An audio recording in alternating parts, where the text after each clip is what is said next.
حکیم الامت حضرت تھانوی رحمۃ اللہ علیہ نے ارشاد فرمایا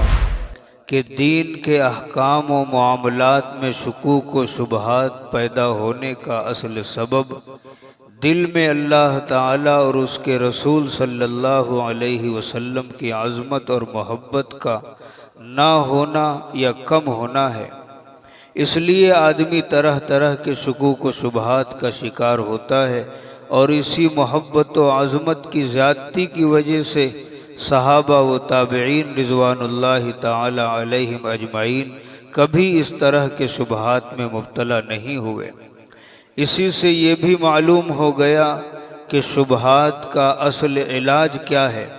وہ علاج دو چیزیں ہیں، محبت اور عظمت کا حصول۔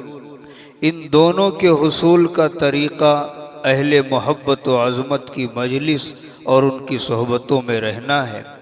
جس کا جی چاہے تجربہ کر کے دیکھ لے کہ چند روز عقیدت و محبت کے ساتھ کسی اللہ والے کی مجلس میں جا کر بیٹھے، انشاءاللہ اس کا فائدہ وہ خود محسوس کرے گا کہ صرف بیٹھنے سے ہی اکثر وہ شکوک و شبہات خود بخود دور ہو جائیں گے جو برسوں کے بحث و مباحثے سے دور نہ ہوئے۔ اور فرمایا کہ اگر کسی شخص کو طبعاً یہی پسند ہو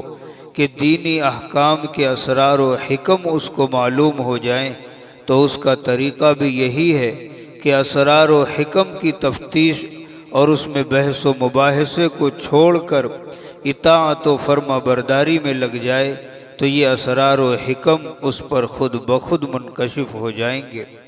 پھر فرمایا واللہ ثم واللہ، یہی طریقہ ہے۔ میں نے جب سے درس و تدریس کا کام شروع کیا ہے، اس بات کا ہمیشہ اہتمام کیا ہے کہ جو بات مجھے معلوم نہ ہو صاف کہہ دیا کہ مجھے معلوم نہیں، خواہ شاگرد سوال کرے یا کوئی اور یہ بات مجھے اپنے استاذ حضرت مولانا محمد یعقوب صاحب رحمۃ اللہ علیہ سے حاصل ہوئی ہے۔ تجربہ شاہد ہے کہ دنیا میں اسلام مباحثوں اور تحقیقی مجلسوں سے نہیں پھیلا بلکہ عمل اور اطاعت سے پھیلا ہے۔ ایک انگریز نے لکھا ہے کہ ہندوستان میں اسلام